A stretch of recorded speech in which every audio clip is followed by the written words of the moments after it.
नमस्कार, बहुत स्वागत आपका अनादि टीवी पर। मैं हूं आपके साथ पारुल। आइए खबरों की शुरुआत करेंगे उत्तराखंड की खबर के साथ। हरिद्वार आज पहुंचेंगे केंद्रीय गृह मंत्री अमित शाह। हरिद्वार का दौरा है। अमित शाह के दौरे को लेकर तैयारियां पूरी हो गई हैं। हरिद्वार को गृह मंत्री करोड़ों के विकास कार्यों की सौगात देने वाले हैं। सरकार के 4 साल पूरे होने पर यह कार्यक्रम किया जा रहा है। सीएम पुष्कर सिंह धामी कार्यक्रम में मौजूद रहने वाले हैं। राज्यपाल भी कार्यक्रम में शिरकत करेंगे। मंत्री, विधायक, बीजेपी के कई बड़े नेता यहां मौजूद रहेंगे। कार्यकर्ताओं का हुजूम लगेगा। कई परियोजनाओं का लोकार्पण, शिलान्यास होगा। अमित शाह प्रदर्शनी का भी उद्घाटन करने वाले हैं। राज्य सरकार की उपलब्धियों पर आधारित होगी ये प्रदर्शनी। तो बड़ा कार्यक्रम होने वाला है। सरकार के 4 साल पूरे होने पर यह कार्यक्रम होने जा रहा है और बड़े पैमाने पर यह कार्यक्रम होने जा रहा है। प्रदर्शनी का भी उद्घाटन होगा। बीजेपी के नेता, कार्यकर्ता, विधायक, तमाम लोग वहां मौजूद रहने वाले हैं। धामी सरकार की 4 साल की उपलब्धियों पर यह प्रदर्शनी आधारित होने वाली है। तो क्या कुछ खास बात होने वाली है हरिद्वार में केंद्रीय गृह मंत्री अमित शाह के दौरे की? आइए मेरे सहयोगी सोनू हमारे साथ सीधा उत्तराखंड से जुड़ रहे हैं, उनसे हम और भी ज्यादा जानकारी लेते हैं। आज बहुत बड़ा कार्यक्रम अमित शाह का हरिद्वार में होने जा रहा है सोनू, और तमाम तैयारियों को लेकर हम पहले भी जिक्र कर चुके हैं।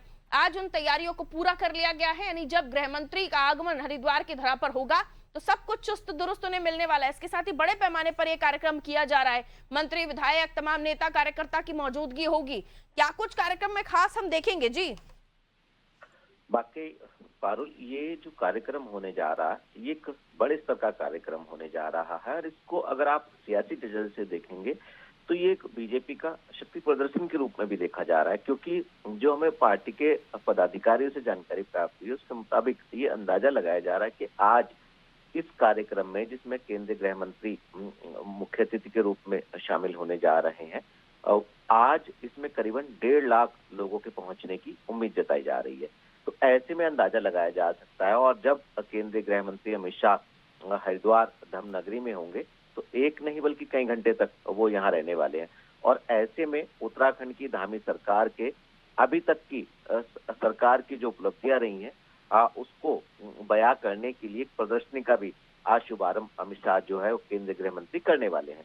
तो ऐसे में चूंकि पार्टी के तमाम नेता, पार्टी के तमाम पदाधिकारी, पार्टी के वरिष्ठ नेता जो हैं इसमें मौजूद रहेंगे, और सरकार ने अभी तक जो कार्य किए हैं, सरकार की जो उपलब्धियां रही हैं पारुल, इन उपलब्धियों को भी बयां किया जाएगा। आज केंद्रीय गृह मंत्री अमित शाह धर्मनगरी हरिद्वार में 427 करोड़ रुपए की योजनाओं की हम कहें कि सौगात देने वाले हैं, और इसमें से कुछ ऐसी योजनाएं जिनका शिलान्यास करने वाले हैं, कुछ ऐसी भी योजनाएं हैं, करीबन 32 ऐसी परियोजनाएं हैं जिनका आज लोकार्पण करने वाले हैं। तो हम ये कह सकते हैं कि आज का दिन सियासी लिहाज से काफी महत्वपूर्ण माना जा रहा है। इसको लेकर के पहले से ही तैयारी की जा रही थी, अलग अलग स्तर पर तैयारी की जा रही थी। जनपद स्तर के प्रशासनिक अधिकारी, शासन स्तर के प्रशासनिक अधिकारी, और इसके साथ साथ स्वयं मुख्यमंत्री ने न सिर्फ मॉनिटरिंग की बल्कि ग्राउंड जीरो पर पहुंचकर एक नहीं कई बार मुख्यमंत्री ने निरीक्षण किया और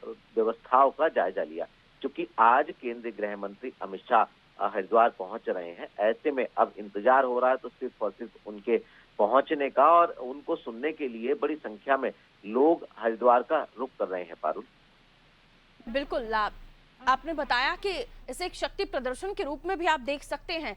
जाहिर है बड़े पैमाने पर, और हम जब बीजेपी की बात करते हैं तो बीजेपी बहुत पहले से ही, जब चुनाव होते हैं उनसे पहले ही तैयारियों में जुट जाती है। तो एक तरह से ये भी देखा जाए कि क्या चुनावी मोड में बीजेपी यहाँ नजर आने लगी है, full to active mode on हो गया इनका। और दूसरा ये भी बताइए कि विपक्षी खेमे में इसको लेकर किस तरह की हलचल है, क्योंकि इतना बड़ा कार्यक्रम हो, उनकी तरफ से कोई प्रतिक्रिया नहीं आए, ऐसे तो मुमकिन ही नहीं हो सकता। सोनू, देखिए, बहुत अहम सवाल है पारुल आपका। ये बात बिल्कुल सही है कि अगर आप सियासी नजर से देखेंगे तो इसको शक्ति प्रदर्शन से इनकार नहीं किया जा सकता है। और आपने स्वयं भी इस बात का जिक्र किया कि बीजेपी 24/7 चुनावी मोड में ही नजर आती है, और बीजेपी का जो संगठन की मजबूती है उसको नकारा भी नहीं जा सकता। ऐसे में जो विपक्षी खेमा है, राज्य की मुख्य विपक्षी पार्टी है, उसमें कहीं ना कहीं हलचल मची हुई है।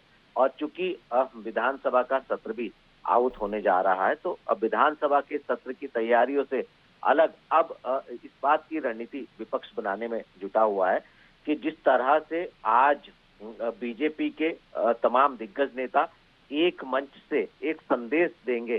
कहीं ना कहीं इसको लेकर के अब मुख्य विपक्षी पार्टी कांग्रेस ने भी अपनी रणनीति बनानी शुरू कर दी है और आने वाले समय में कांग्रेस भी इसी तरह का एक बड़ा आयोजन करने की प्लानिंग कर रही है। चूंकि उत्तराखंड में बीजेपी की सरकार है और बीजेपी ने अभी तक जन कल्याण के न सिर्फ तमाम बड़े और कड़े फैसले लिए हैं, बल्कि एक अभियान इन दिनों सरकार का चल रहा है, जन जन की सरकार जन जन के द्वार। इसमें भी जनता के द्वार पर पहुंचकर जन समस्याओं का समाधान किया जा रहा है। और अगर आप राज्य की मुख्य विपक्षी पार्टी कांग्रेस की ही बात करेंगे तो कांग्रेस के पास सिर्फ और सिर्फ एक भरोसा है कि जब वो सरकार में आएंगे तब वो जाकर के जन कल्याण करेंगे। तो ऐसे में जनता भी इस बात को महसूस कर रही है कि वास्तव में जो है वो समस्याओं का समाधान कौन कर सकता है। और लिहाजा आने वाले समय में जब उत्तराखंड में चुनाव होंगे तो चुनाव को ध्यान में रखते हुए हम इसको इस रूप में भी देख सकते हैं। जो सियासी जानकार हैं वो इस बात को भी कह रहे हैं कि एक